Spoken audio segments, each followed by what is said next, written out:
Hello students, welcome to Steno Buddies. This is our first video.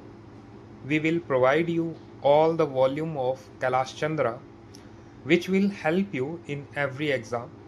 For more content related to stenography, please do subscribe, like and share the channel. Now let's start the Kailash Chandra volume 1, transcription number 1. Dictation will start in 5 seconds.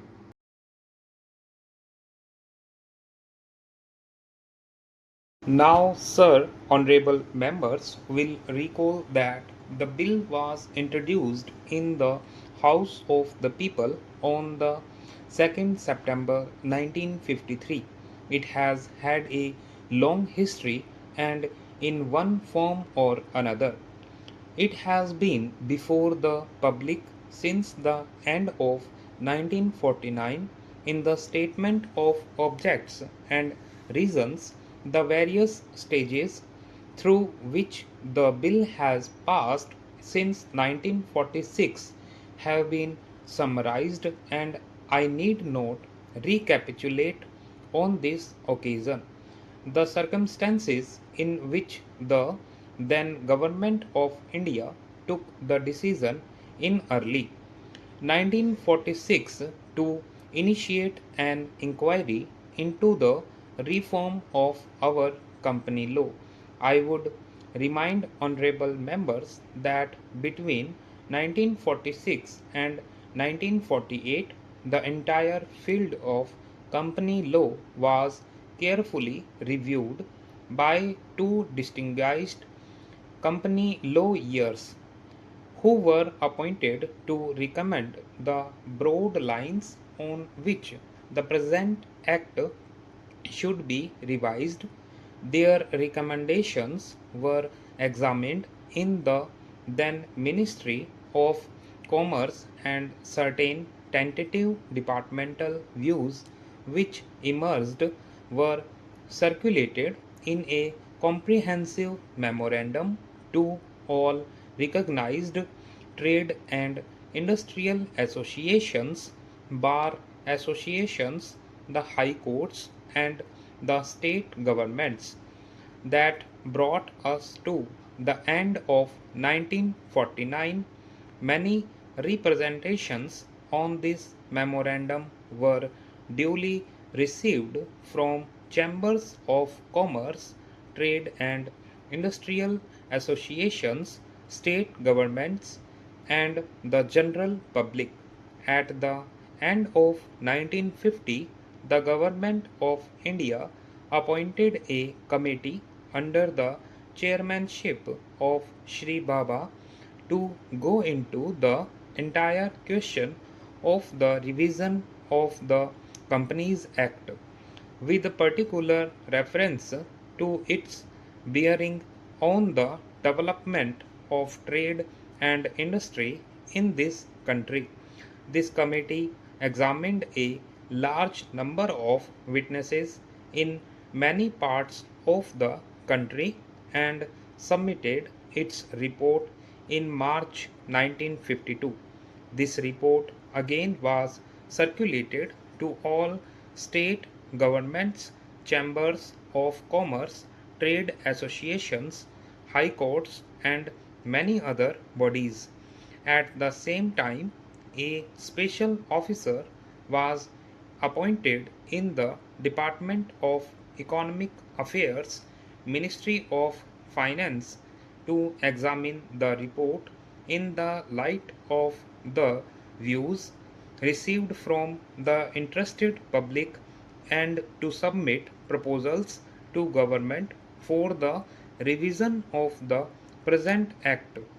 The bill now before the House is based largely on the recommendations of the Company Law Committee, modified in a few particulars.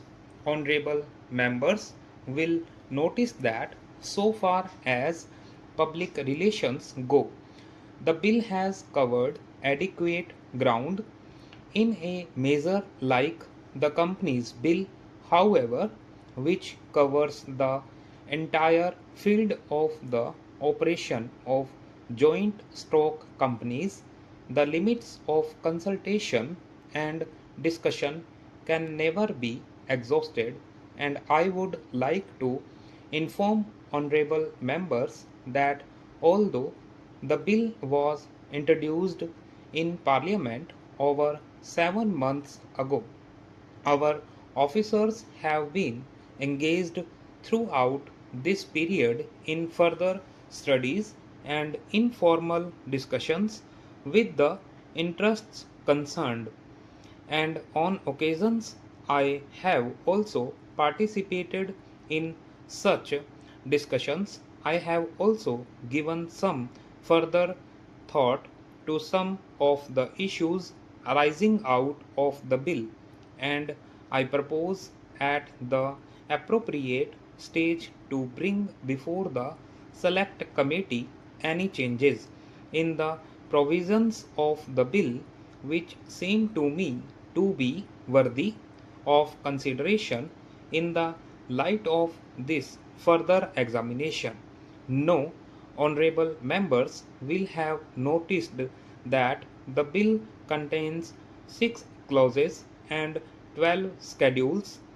I think it is probably one of the longest legislative measures in recent legislative history, but its size might be regarded as misleading unless I make a few comments. The bill is both, one must remember, a consolidating and amending measure as mentioned in the statement of objects and reasons. This is the first opportunity which has occurred since 1923 for the consolidations of the Companies Act.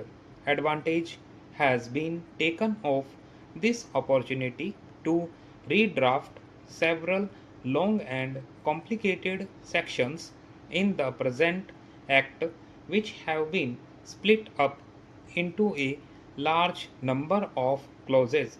This is the largest single factor accountable for the increase in the number of clauses in the bill.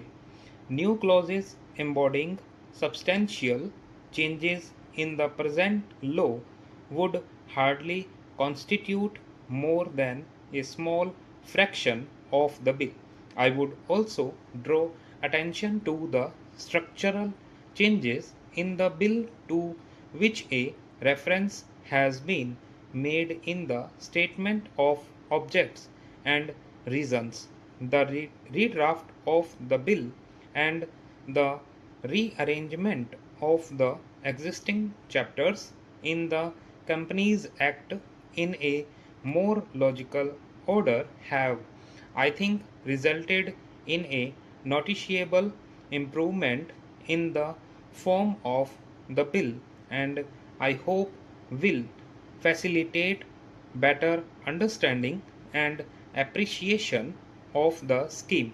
I wish that the act which came into effect long ago was implemented properly. I know that the minister here is very earnest in implementing it, but unfortunately his colleagues at the state level are disappointing him.